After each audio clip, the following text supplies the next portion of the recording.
1531년에 멕시코에서 57세의 한 원주민이 새벽에 성당에 갑니다. 토요일이었는데 미사를 봉헌하기 위해서. 그런데 언덕을 넘어가는데 좀 추운 날씨였잖아요. 한 사람이 앞에 나타납니다. 테페악 언덕이라고 했는데 이 언덕을 가는데 한 여인이 나타나요. 깜짝 놀랐죠. 왜냐하면 언덕 정상 부분에서 눈부신 빛이 흘러나오고 그 안에 한 여인이 있었기 때문입니다. 척 봐도 귀부인 같아요. 원주민의 복장을 하고 있습니다. 당시 멕시코는 스페인이 지배를 하고 있었어요. 스페인은 지배하면서 참 원주민들을 힘들게 하였습니다. 그러다 보니까 원주민들과 스페인 정복자들 간의 사이는 좋을 리가 없죠. 그리고 그들이 믿고 있었던 종교가 있었어요. 아직의 문명 속에서 그들은 자연을 만든 신, 그래서 신앙이라는 것이 자연과 더불어서 생겨났고 그 안에서 살던 사람들이었는데 스페인이 정복하면서부터 가톨릭 교회가 전해집니다. 어떤 사람들은 받아들이고 어떤 사람들은 받아들이지 않았는데 이 사람은 개종한 사람이었어요. 천주가 신자가 되어서 열심히 성당에 나왔던 거죠. 근데 배운 게 없으니까 57세였지만 원주민들의 삶이 그렇잖아요. 하루 벌어서 하루 먹고 사는데 배움은 없지만 그래도 하느님을 좋아하고 하느님을 섬깁니다. 그래서 미사에 열심히 참여를 했던 거죠. 그렇게 가는 길이었는데 한 여인이 나타났어요. 누군지 모르겠습니다. 어쨌든 귀부인 같아요. 굉장히 좋은 옷을 입고 있고 자기들 민족의 정통 의상을 입고 있는데 뭔가 범상치 않은 거죠. 그리고 말을 하는데 스페인어가 아닌 나와트로라고 해서 그들의 말로 말을 합니다. 내가 이곳에 성당을 세우기를 원하니 주교에게 가서 이것을 전하여라. 이는 고통받는 이들에게 자비를 베풀기 위함이다 라고 말씀하십니다. 뭔가 엄청난 분 같은데 성모님이었던 거죠. 성당을 지으라고 주교한테 가서. 성모님이 말씀하시니까 따를 수밖에 없잖아요. 그래서 미사를 가서 주교를 찾아갑니다. 그리고 성모님께 나타나셨는데 성당을 지으라고 합니다. 주교님이 그걸 듣고 어떻게 했겠어요? 웬 귀신 씨나라 까먹는 소리 갑자기 나타나가지고 아니 뭐 말이 되겠냐고 어쨌든 알겠다고 돌려보낸 거죠. 그런 사람들이 오면 뭐 그걸 귀담아 듣겠습니까? 그렇지 않은 거죠. 가끔 그럴 때 있잖아요. 나는 간절한데 내가 뭔가를 말할 때 상대방이 나처럼 받아들이진 않잖아요. 이걸 탓해서는 안 됩니다. 어쨌든 그렇게 다시 갈 수밖에 없죠. 자기가 뭐라고, 자기는 아무것도 아닌 존재니까. 그런데 그날 저녁에 언덕을 넘어가는 그 실망을 잔뜩 해가지고 성모님 말씀을 듣고 전하긴 했지만 본인이 생각할 때도 이건 말이 안 되잖아요. 성당 짓는 게 무슨 뭐 한두 푼으로 됩니까? 안 되는 거잖아요. 그래서 실망하고 올라가는데 또 만나요. 성모님을. 왜 자꾸 나타나시지? 나는 한 게 없는데 어떤 기분인지 아시겠어요? 성모님의 메시지를 전했는데 이루어지지 않았잖아요. 주교님이 알았다고 돌아가라고 하지만 자기 말이 안 통한 거 알지 않습니까? 그래서 실망해서 올라가다 성모님 만났으니 부담감이 있죠. 왜? 아무것도 못했잖아. 그래서 말합니다. 성모님, 저는 보잘것없는 진꾼입니다. 왜 저에게 나타나십니까? 라고 말하진 않지만 저는 아무것도 아닙니다. 능력도 없고요. 아시지 않습니까? 그러니까 저 말고 다른 분을 보내십시오. 더 대단한 분을 보내십시오. 그랬더니 성모님이 안 돼. 반드시 너를 통해서 이 일이 이루어져야 되니까 주교를 다시 찾아가라고 합니다. 어땠을까요? 아니 또 가긴 가야 되는데 가봤자 안 들어줄 것 뻔한데 그래도 가야 되지 않습니까? 그래서 그 다음날 아침 주일이었어요. 성당에 갑니다. 미사를 봉헌하고 나서 울어요. 주교님 만나서. 할 수 있는 게 아무것도 없잖아요 지금. 성모님은 보냈지만 뭐 안 들어줄 것 뻔한데 그러니까 눈물로 호소하는 겁니다. 남자가. 근데 주교는 우니까 어때? 뭐라고 할 수도 없고. 그래서 그럼 알겠다. 좀 징표를 가지고 와라 라고 말합니다. 그리고 보냈죠. 그는 성모님을 찾아갑니다. 이 사람이 후안 디에고예요. 찾아갔는데 성모님께서 말씀하십니다. 그래, 알았어. 그러면 내일 아침에 다시 와. 그럼 내가 징표를 줄게. 주교가 믿을 거야. 라고 합니다. 그래서 그 다음날 월요일이었죠. 성모님을 찾아가야 되는데 안 가요. 왜 안 가냐면 삼촌이 전염병으로 위독해졌기 때문입니다. 당시는요, 스페인이 멕시코를 지배하면서 유럽 사람들이 온 거잖아요. 그럼 새로운 사람들이 왔기 때문에 이 면역 체계가 다르지 않습니까? 처음에는 사이좋게 지내면서 이렇게 하면서 또 어때요? 그들이 선교사만 온 게 아니잖아요. 우리가 알아야 될 게 뭐냐면 스페인이라든지 어떤 제국들 있죠. 이런 데서 종속국을 만들 때 지배하잖아요. 그럴 때 선교사들도 함께 갑니다. 그러다 보니까 어떤 이미지가 있냐면 강대국들이 우리를 지배하면서 힘들게 한다라는 의식이 있을 수밖에 없죠. 그렇지 않습니까? 근데 중요한 건 뭐냐면 선교사들이 하느님을 전하는데 그들 역시 강대국이잖아요. 반감이 있을까요? 없을까요? 있죠, 당연히. 또 받아들이는 사람도 있겠지만 선교사들이 나쁜 게 아니라 선교사들은 그 기회를 통해서 하느님을 전하고자 했죠. 왜냐하면 스페인이나 이런 데는 가톨릭 국가잖아요. 그러니까 군대가 갈 때 함께 가서 복음을 전하는 것도 그들의 목적이었다는 거죠. 여러분들 아마 미션이라는 영화 보셨는지 모르겠지만 미션 임파서블 말고 미션 따라라라라 뭐 이런 거 있잖아요. 음악 따라 뭐 있잖아요. 가브리엘스 오보에 같은 거. 그거 보면은 거기에 누가 나옵니까? 인간 사냥꾼 나오잖아요. 노예들을 잡아가지고 노예시장에서 팔지 않습니까? 그때 사람들 어떻게 생각했냐면 백인이 아닌 존재들은 사람이 아니다라고 생각을 했어요. 왜? 그래야만 노예로 팔아먹기가 쉽잖아. 사람이라고 생각하면 그게 됩니까? 그러니까 선교사들이 어떻게 하는지 아세요? 이 사람들도 사람입니다. 그래도 안 믿는 거야. 믿고 싶지 않아서도 있겠지만 그거 믿어버리면 어떻게 돼요? 그럼 자기들 밥벌이가 사라지지 않습니까? 그러다가 노예 사냥꾼이 회개를 해서 수도자가 되잖아요. 그래서 그 사람이 자신의 죄 때문에 어떻게 합니까? 너무나 많은 죄를 졌기 때문에 수도자의 삶을 살면서도 이게 통회하는 마음으로 십자가를 줄에 달아가지고 메고 어디로 올라가요? 폭포 떨어진 절벽을 올라가잖아요. 그 사람이 로버트 드니로인가? 어쨌든 기억은 잘 안 나는데 하도 오래전 영화니까 안 보셨어요? 가끔은 좀 이 좋은 영화는 좀 보셔도 좋을 것 같아요. 굉장히 감동입니다. 근데 거기 보면요, 수사님들이나 신부님들이 어떻게 하냐면 아무리 말을 해도 안 들어먹으니까 아베 마리아를 부르게 합니다. 원주민 소년이 아베 마리아를 불러요. 굉장히 아름답죠? 이렇게 말합니다. 사람이 아니면 어떻게 아베 마리아를 부를 수 있겠습니까? 사람입니다. 하면서 호소를 했던 거죠. 그러면서 박해도 받고 핍박도 받고 시민들을 죽고 막 그러잖아요. 근데 그게 영화이긴 하지만 현실을 담고 있는 거죠. 선교사들은 하나님을 전하지만 목적이 있는 군대와 돈이 많은 지배자들은 자꾸만 못 살게 구는 겁니다. 그러니 선교하기가 쉽겠어요? 어렵겠어요? 어렵죠. 하나님을 찾아오는 사람도 있지만 반대하는 사람도 있었잖아요. 이런 상황입니다. 지금 어떤 얘기인지 아시겠죠? 그러니까 수많은 멕시코 사람들이 가톨릭을 믿지 않고 자기들의 종교를 믿으면서 굉장히 힘들게 어떤 투쟁을 하고 있었던 그런 상태라고 보시면 되죠. 그때 성모님께서 나타나신 겁니다. 어쨌든 이 사람은 성모님 찾아가야 되는데 삼촌이 아프잖아요. 그래서 어떻게 하냐면 이제 죽을 때가 될 것 같으니까 뭘 받아야 돼요? 병자성사를 받아야지. 그래서 신부님을 찾아가는데 가다 보면 어디가 있어? 성모님 만났던 언덕이 있잖아요. 만나면 돼요, 안 돼요? 만나면 안 될 것 같아요. 또 성모님 또 지금 삼촌 죽게 생겼는데 병자성사 청해야 되니 또 붙잡고 주교 찾아가라 그러면 힘들잖아. 그래갖고 몰래 돌아갑니다, 이쪽으로. 근데 성모님이 기다리고 계세요. 밑에서. 얼마나 놀랬을까?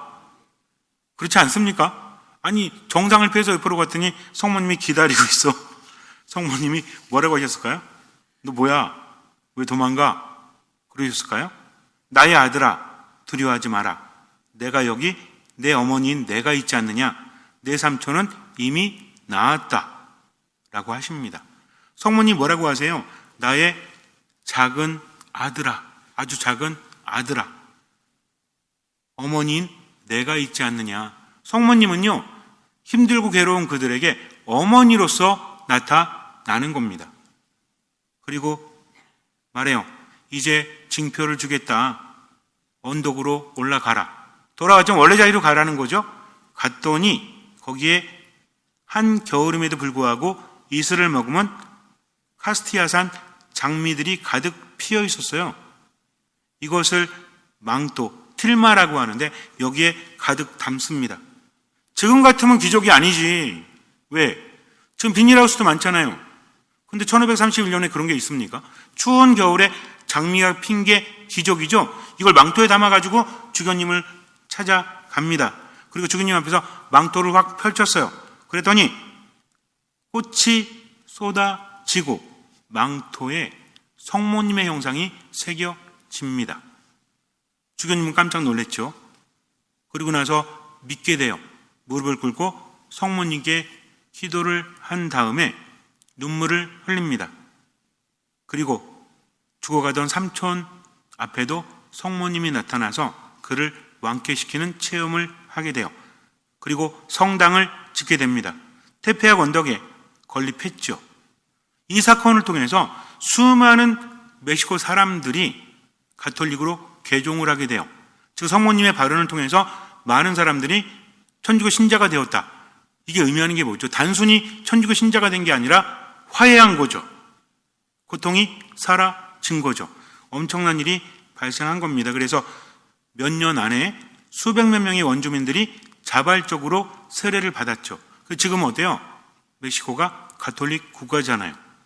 사람들이 하나님을 만나게 되었다는 겁니다. 그래서 세계 교회사에서 유례 없는 기록이 세워지게 돼요. 근데 여기에서 중요한 게 뭐냐면 이 기적이 말하는 게 뭘까요? 성모 발현의 기적들은 무엇입니까? 가톨릭 교회 기적들이 많이 있다고 그랬죠? 그냥 알아만 두세요. 질문 안 할게요, 이제. 질문하지 않고 말할 테니까 그냥 들을 뿐 들으시고 그러시면 돼요. 어쨌든 중요한 게 뭐냐면 가톨릭 교회 기적들은 의미를 담고 있다는 거죠. 그때만 일어난 사건이 아니라 역사 안에서 무엇을 가리키는지를 알아야 됩니다. 첫 번째 성체의 기적이 있어요. 성체가 변화되는 기적, 무엇을 의미하죠? 미사 안에서 예수님의 살과 피로 빵과 포도주가 변화된다. 실체 변화라고 합니다. 단순히 상징이 아니라 우리가 미사 때 모시는 성체와 성혈은 예수님의 몸과 피라는 거죠. 그렇기 때문에 미사는 뭐하고 연결이 된다? 십자가 사건과 연결이 된다. 뭘 떠나서? 시간과 공간을 떠나서 연결이 된다는 거예요. 이걸 믿으라는 겁니다. 그리고 나서 지금까지도 그 기적이 남아있죠. 1000년 전에, 몇백 년 전에 기적이 일어났는데 어떤 형태로 남아있어요? 예수님의 살과 피로 그대로 보존되어지고 있다. 이것도 기적입니다.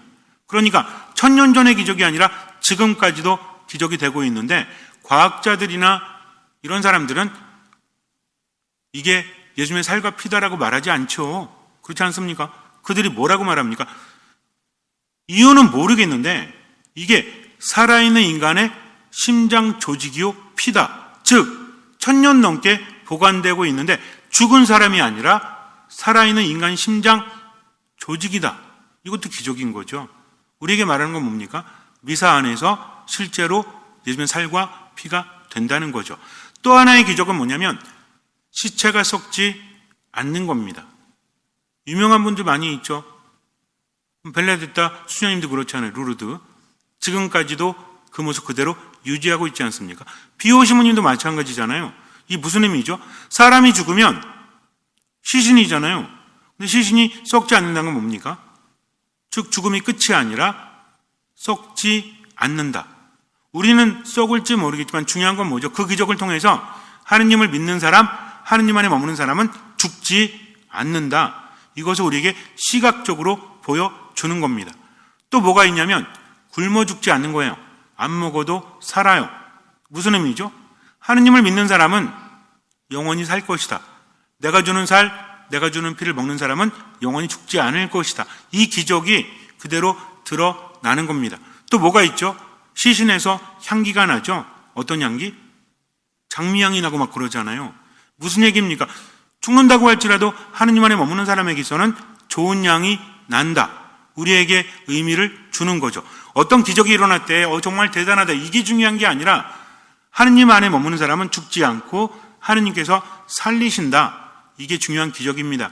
그리고 또 어떤 기적이 있어요? 성모 발현의 기적이 있죠. 유명한 데 어디 있어요? 파티마 루르드. 파티마에서는 새 아이들에게 나타나시죠. 근데 그때 사람들이 체험하지 않습니까? 태양이 막 움직이잖아요. 이걸 몇만 명이 봅니다. 신자들뿐만 아니라 신자가 아닌 사람들도 보죠. 이게 기적인 거예요. 또 루르드는 어때요?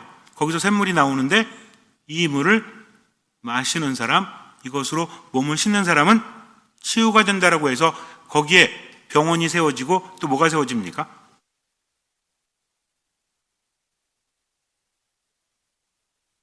기적이 일어나서 치유되었다라고 확인서를 받을 수 있어요. 진단서를 가져가면 이 사람이 어떤 불치병에 걸렸다. 이거 이미 있죠.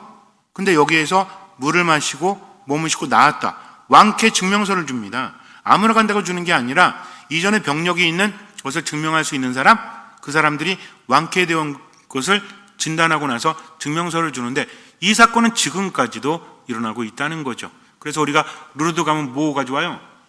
지난번에 여러분들도 갖다 주지 않았어요? 여러분이 준 게 아닌가? 누가 줬는데? 땀번당 신자가 줬나? 루르드 물. 그쵸? 루르드 갔다 오셔가지고 물 갖다 줬잖아요. 왜? 시원하니까? 기적수기 때문이죠. 자, 이 기적이 의미하는 게 뭡니까?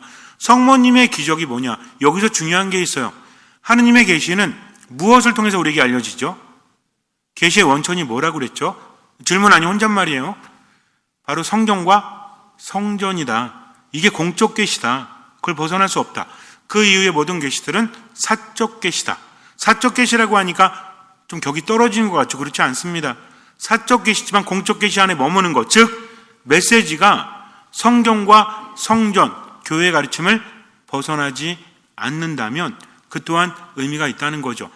정말 중요한 거는 하느님께서 당신의 뜻을 우리에게 알려주는 게 보다 계시라는 거죠. 계시는 뭐가 중요한 거죠? 아, 이런 일이 있네, 저런 일이 있네. 놀라는 게 아니라 계시를 듣고 그것을 따르는 겁니다. 계시는 따름을 요구하는 거죠. 따르게 되면 체험을 하고 체험을 통해서 믿음은 더 자라나는데 기가 막히지 않습니까? 하느님께서 성모님 발현의 기적을 허락하시는 이유가 뭘까요? 성모님에 대한 이야기는 성경 안에 별로 없잖아요. 그죠? 그러나 하느님께서는 기적을 통해서 바로 그것이 옳다는 것을 우리에게 알려주고 있는 거죠. 천주교 신자들이 성모님을 섬긴다? 섬기는 게 아니죠. 성모님을 공경하는 거죠. 뭐라고 합니까? 상경지례라고 합니다. 아무리 말을 해도 천주교 신자를 공격할 때 야, 너네는 성모님을 믿지 않냐? 하느님을 안 믿지 않냐? 아니, 아무리 말해도 안 들어. 고집은 되게 세가지고. 우리가 가장 중요하게 여기는 경신예가 뭐예요? 미사죠. 미사 때 성모님께 기도합니까? 아니잖아요. 누구에게 기도해요? 하느님께 기도합니다. 오로지 하느님께는 흠숭지례다.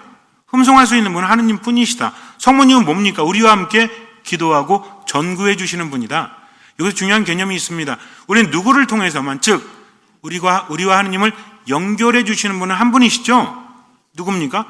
예수 그리스도예요. 성모님이 아니십니다. 성모님은 뭡니까? 하느님 안에 머물면서 우리를 위해서 기도해 주시는 분. 그럼 그 기도의 힘이 클까요, 안 클까요? 당연히 크겠죠. 그러니까 성모님이 발현하시는 겁니다. 만약에 우리가 우상 숭배하고 있다면 성모님이 복되실까요? 성경에 분명히 나와 있잖아요. 세대대로 성모님에 대해서 복되다 일컫는다. 그러면 성모님이 우상이라면 복되신 분입니까? 어떻게 복되신 분이야? 성경에도 이미 나와 있다는 거죠. 그러니까 중요한 건 뭐냐면 성모님 안에 머물면서 그분의 말씀을 따르면 그것이 하느님 안에 머무는 거니까. 그래서 성모님은 나타나실 때마다 이 자리에 성당을 지어라. 성당은 누굴 만나는 곳입니까? 하느님 만나는 곳이죠. 그러니까 성모님도 늘 하느님을 향해 있다는 거죠. 근데 이 기적 또한 지금까지도 의미가 있습니다. 하느님은요, 단순히 메시지만 주시는 것이 아니라 그에 맞는 기적도 주신다. 구약의 예언자들이 왜 예언자라고 불리우죠? 그들의 목적은 예언하는 게 아닙니다. 그들의 목적은 하나님의 말씀을 전하는 거죠. 그분의 말씀을 선포하는 겁니다. 근데 사람들이 믿어요? 그냥 떠들면 믿나? 사람들은 뭘 요구하죠? 늘 표징을 요구하잖아요. 그러니까 예언자들이 말할 때 하나님의 뜻은 이거야. 근데 만약에 너네들이 따르지 않는다면 이러한 일들이 일어날 거야 하면서 예언을 하죠. 근데 사람들은 뭘 봅니까? 그런 일이 일어나는지 안 나는지 이것만 보잖아. 하나님의 말씀이 더 중요한데, 그래서 하나님의 말씀보다 이렇게 하면 이렇게 되고 저렇게 하면 저렇게 될 거다. 선택해라. 이겁니다. 마찬가지로 성모님의 발현에서도 기적의 힘이 나오는 거죠. 지금까지도 루르드 샘물을 마시는 사람은 치유를 받는다. 그리고 과달루페 성모님, 바로 오늘 말씀드린 것이 멕시코 과달루페 성모님인데요. 그 기적이 지금까지 남아있는 게 뭐냐면 망토 있잖아요. 망토를 펼쳤을 때 꽃이 떨어지고 거기에 성모님이 새겨져요. 이 성모님의 모습이 바로 멕시코 원주민의 옷을 입고 입은 어머니의 모습, 성모님의 모습을 보잖아요. 그럼 어떤 성모님은 되게 이쁘죠? 파티마 루르도 다 이쁘죠? 굉장히 아름답지 않습니까? 근데 이 성모님은 이쁘다기보다는 자애로워요. 더군다나 멕시코 사람들에게 굉장히 편안함을 주는 그 정통 의상을 입고 있습니다. 아마 여러분들 보시면 아실 거예요. 보신 분도 계시겠지만, 그래서 여기에 성모님의 모습이 새겨졌는데 이 망토가요 선인장 섬유로 만들어진 거래요. 멕시코는 습합니다.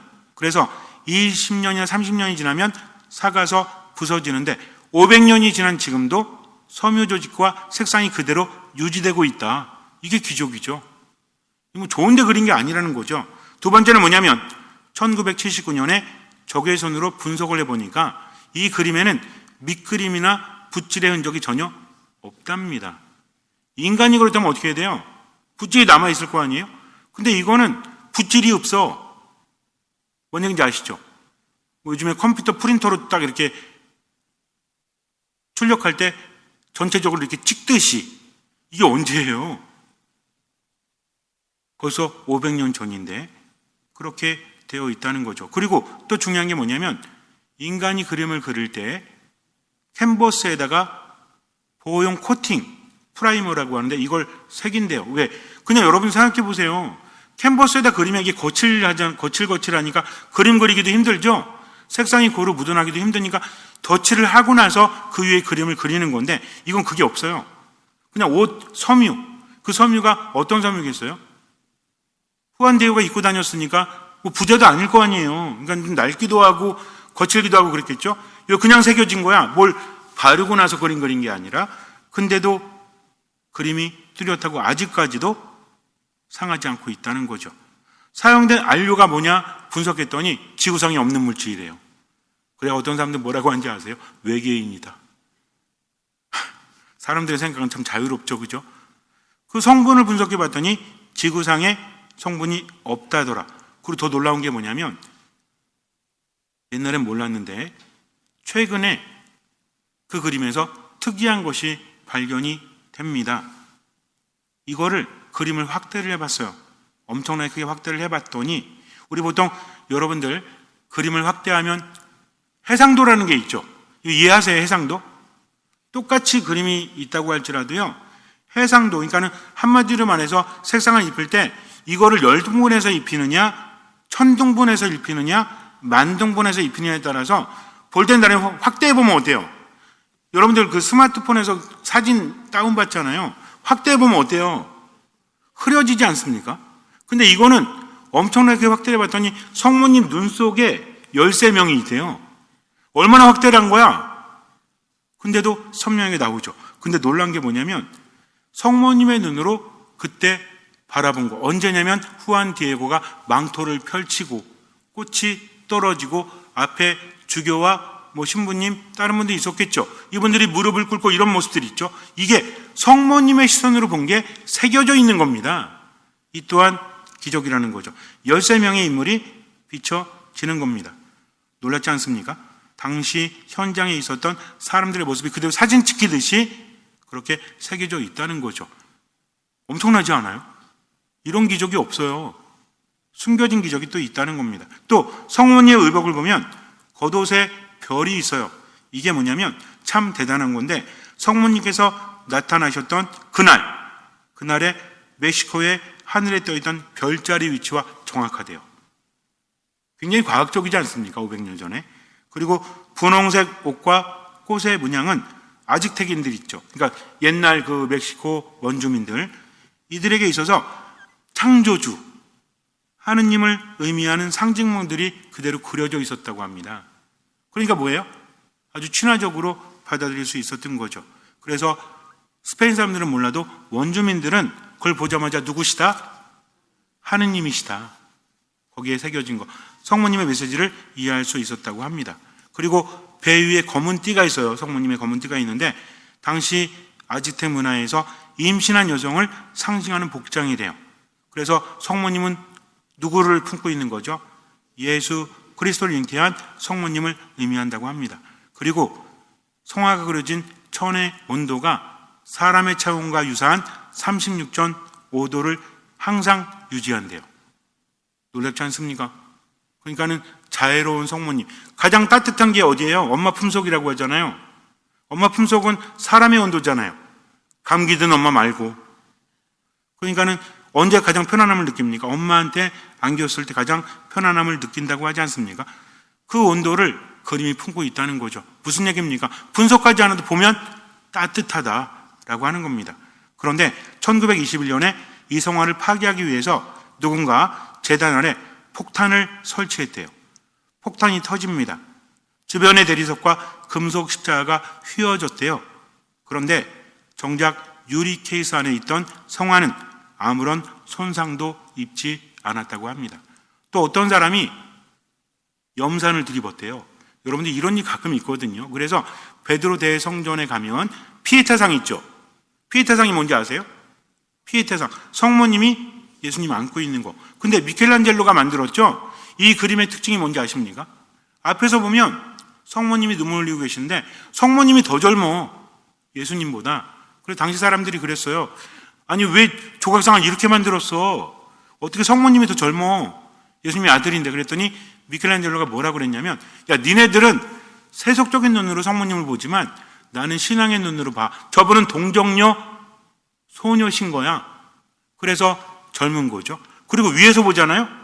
그럼 예수님이 웃고 있어요. 무슨 얘기입니까? 이제 다 이루었다. 내 사랑을 전했다. 그럼 예수님이 웃고 계신 겁니다. 근데 이거 테러하려고 일본 사람인가 누가 뭐 던졌었죠? 그래가지고 성모님 코 있는데 막 부러지고 막 그랬잖아요. 그 다음에 어때요? 유리로 막아놨죠. 못 보게. 지금 있는 거 아마 그 진품이 아니라 모조품일 거예요. 진품은 숨겨져 있을 겁니다. 사람들 때문에 늘 그래. 참 사람들이 못됐죠. 그래서 염산을 봇대. 근데 이게 상한 거예요. 며칠 만에 복원됐대요. 이 또한 기적이지 않습니까? 이런 기적이 왜 일어나는 거죠? 하느님의 일은 아무도 막을 수 없고 성모님도 하느님의 일을 하시는 분이다. 그러니 믿고 어떻게 하면 된다? 따르면 된다는 거죠. 성모님은 어떤 사람들에게 나타나십니까? 성모님의 발현을 보잖아요. 똑똑한 사람들 앞에 안 나타나십니다. 근데 똑똑한 사람이 아니라 똑똑하다 여기는 사람들 앞에 안 나타나시죠. 주로 어린 아이들 또는 소녀들, 그리고 나이 많지만 배움이 없는 원주민, 이렇게 나타나면서 그들이 저희는 아무것도 아닙니다. 어떻게 저희가 큰일 할 수 있겠습니까? 아니다, 믿어라. 그러면 된다. 하시면서 그들을 통해서 기적을 많이 알리시지 않습니까? 인간의 생각과는 다르다는 거죠. 우리도 마찬가지입니다. 누구처럼? 성모님처럼. 성모님은 어떤 분이었죠? 배움이 많은 분이었어요? 아닙니다. 시골 처녀였어요. 근데 그분이 어떻게 합니까? 많이 알기 때문이 아니라 하느님의 말씀이기 때문에. 얼마나 담백해요. 이제 잉태한다고 하니까 저는 남자를 알지 못하는데 어떻게 그런 일이 있을 수 있겠습니까? 그러니까 뭐라고 합니까? 내 친척 엘리사벳을 봐라. 천사도 그냥 받아들이잖아요. 천사가 드가리아에게 나타났을 때는 어떻게 했죠? 세례자 요한의 탄생을 알리잖아요. 드가리아는 오랜 동안 바랬는데 이루어지지 않았잖아요. 드가리아는 부자였습니다. 별장도 엄청나요. 근데 엘리사벳과 함께 살면서 한 가지 좀 한이 있었죠? 애가 없다는 거. 근데 이미 늦었잖아. 할아버지 할머니가 됐거든요. 천사가 나타나서 오랜 너의 수건이 이루어졌다. 이제 아들을 낳게 될 거다. 근데 못 믿잖아요. 왜? 말이 안 되니까. 나이가 많은데 어떻게 낳아? 그러니까 천사가 뭐라고 합니까? 때가 되면 이루어질 일을 믿지 못했으니 그 일이 일어날 때까지 벙어리가 될 거다라고 하지 않습니까? 근데 성모님 옆에서는 어때요? 자세가 달라집니다. 어차피 못 믿는 건 똑같잖아. 근데 다른 거예요. 어린 소녀가 하는 말은 불신이 아닙니다. 어떻게 그런 일이 있을 수 있겠어요? 그랬더니 엘리사벳을 예로 들어주면서 하느님께는 모든 것이 가능하다라고 하니까 성모님 뭐라고 하세요? 성모님도 체험을 하신 거죠. 그래, 내가 알고 있는 사람이잖아, 엘리사벳이. 아이를 가진 거 알잖아요. 그 할머니가 아이를 가졌거든요. 그러니까 신기했는데 듣고 보니까 하느님께서 하셨구나. 그러고 나서 이 몸은 주님의 종입니다. 말씀하신 대로 이루어지기를 바랍니다. 피앗 하시잖아요. 그리고 나서 누구 찾아가요? 서둘러서 유다 산악지방에 가서 누구를 만나요? 엘리사벳을 만납니다. 두 여인이 만났죠. 대단하지 않습니까? 한 여인은 좀 부끄러워서 지금 숨어 있죠. 할머니가 잉태했으니까. 그래도 좋잖아. 근데 한 여인은 돌에 맞아 죽을 상황인데 아이를 잉태하지 않았습니까? 두 여인이 만나서 지금도 에인 카렘이라는 곳에 가면 두 분이 만났던 곳에 성당이 새겨져 있는 게 성당에 세워져 있는데 그 앞에 보면 성모님이랑 엘리사벳이 두 임신한 여인이 마주보고 있는 상이 세워져 있는데 굉장히 독특하고 굉장히 인상적입니다. 어쨌든 그렇게 만났죠. 그리고 나서 엘리사벳과 성모님이 어떤 대화 나나요? 아유, 많이 힘드시죠? 되게 힘들 거야. 나도 힘들지만 얼마나 힘들어. 아유, 난 노산도 아니고 이 완전 노산인데 지금 아우 몸이 그냥 팅팅 붓고 힘들어 죽겠어요. 근데 성모님도 힘드시죠? 그래요? 아니잖아요. 주님의 어머니께서 오시다니 어찌된 일입니까? 제 태중의 아기가 뛰놀았습니다. 그랬더니 성모님이 뭐라고 해요? 그러게요, 언니. 제가 진짜 언니 찾아온 이유가 뭔지 아세요? 집에서는 엄마도 못 보고 아빠도 못 보게 해서 힘들어 죽겠어요. 나 돌 맞으면 어떻게? 라고 합니까? 그때 마리아가 말하였다. 루카복음 1장에서 말하죠. 내 영혼이 주님을 찬송하고 내 마음이 나의 구원자 하느님 안에서 기뻐 뛰니 그분께서 당신 종의 비천함을 굽어보셨기 때문입니다. 왜? 하느님께서 굽어보셨기 때문에 내 영혼이 찬송하고 내 마음이 하느님 안에서 기뻐 뛴다라고 합니다. 얼마나 대단합니까? 이게 다 뭐예요? 그분께서 굽어보셨기 때문이다. 얼마나 겸손해요? 지금 인간적인 상황보다 하느님 바라보면서 기뻐하고 있는 거죠. 언제나 기뻐하십시오. 끊임없이 기도하십시오. 모든 것에 감사하십시오. 성모님이 그렇게 사신 겁니다.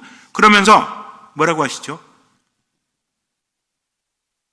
성모님께서 이제부터 과연 모든 세대가 나를 행복하다 하리니. 근데 성모님이 우상이라면 어떻게 모든 세대가 행복하다고 하는 것이겠습니까? 우리가 성모성 뭐라고 그래요? 은총이 가득하신 마리아님 기뻐하소서. 주님께서 함께 계시니 여인 중에 복되시며 태중의 아들 예수님 또한 복되시나이다. 천주의 성모 이렇게 하잖아요. 그러니까 성모님 왜 행복하다? 하느님께서 함께 하셨고 그분을 믿었기 때문이다. 그리고 언제만 살아갔다? 지금만 살아갔다. 얼마만큼? 할 수 있는 만큼, 얼마만큼? 보이는 만큼. 방향성을 가지고 하느님 안에서. 우리도 어떻게 살아야 돼요? 그렇게 살아야 되는 거죠. 우리 가톨릭 교회는 얼마나 행복합니까? 어머니가 계시잖아요. 그분이 우리를 이끌어 주시고 우리와 함께 하시죠. 우리도 누굴 닮아서? 엄마를 닮아서 어떻게 살아가면 돼? 순박하게 살아가면 돼요. 그렇다고 해서 아 그렇구나. 앞으로는 성경도 안 외우고 교리도 안 외우고 그냥 순박하게만 살면 되지. 이거는 겸손한 거 아닙니다. 알려고 노력하면서 할 수 있는 만큼 보이는 만큼 누구의 뜻대로? 하나님의 뜻대로 지금을 기뻐하면서 기도하면서 감사하면서 살아가고 나머지는 맡길 때 기적이 일어납니다. 믿으십시오. 하나님을 믿는다면 기적은 일어납니다. 그러나 기적은 그냥 일어나는 게 아니라 믿음이 있을 때 이 믿음은 어디 안에 머물 때? 미사 말씀 기도 안에 어떤 마음으로? 듣는 마음으로 머물고 하나님의 뜻대로 살아갈 때 가능하다는 거죠. 잠시 눈을 감으세요. 루카가 전한 거룩한 복음입니다. 그때 마리아가 말하였다. 내 영혼이 주님을 찬송하고 내 마음이 나의 구원자 하느님 안에서 기뻐 뛰니 그분께서 당신 종의 비천함을 굽어보셨기 때문입니다. 이제부터 과연 모든 세대가 나를 행복하다 하리니 전능하신 분께서 나에게 큰 일을 하셨기 때문입니다. 그분의 이름은 거룩하고 그분의 자비는 대대로 당신을 경외하는 이들에게 미칩니다. 그분께서는 당신 팔로 권능을 떨치시어 마음속 생각이 교만한 자들을 흩으셨습니다.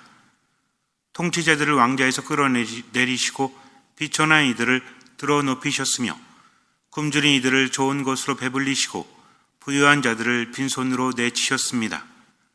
당신의 자비를 기억하시어 당신 종 이스라엘을 거두어 주셨으니 우리 조상들에게 말씀하신 대로 그 자비가 아브라함과 그 후손에게 영원히 미칠 것입니다. 마리아는 3달가량 엘리사벳과 함께 지내다가 자기 집으로 돌아갔다.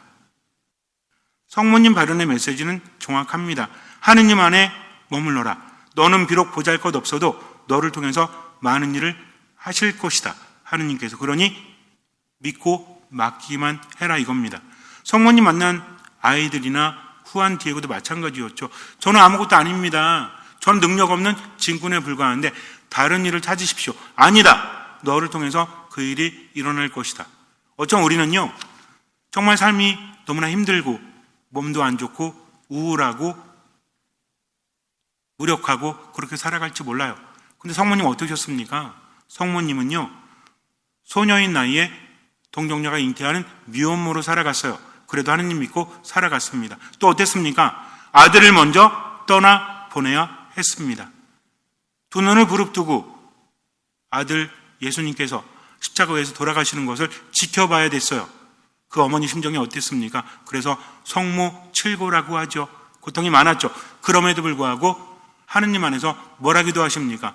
내 마음이 기뻐 뛰노나니 라고 하십니다. 그러니 성모님처럼 지금 하느님만 바라보고 사세요. 이해할 수 없고 받아들일 수 없는 고통, 슬픔, 힘겨움이 있어도 하느님 믿고 한 발짝만 살아가십시오. 할 수 있는 만큼 보이는 만큼 나머지는 맡기십시오. 주님께서는 그 믿음을 보시고 우리 삶에 놀라운 기적을 일으켜 주실 것입니다. 아멘.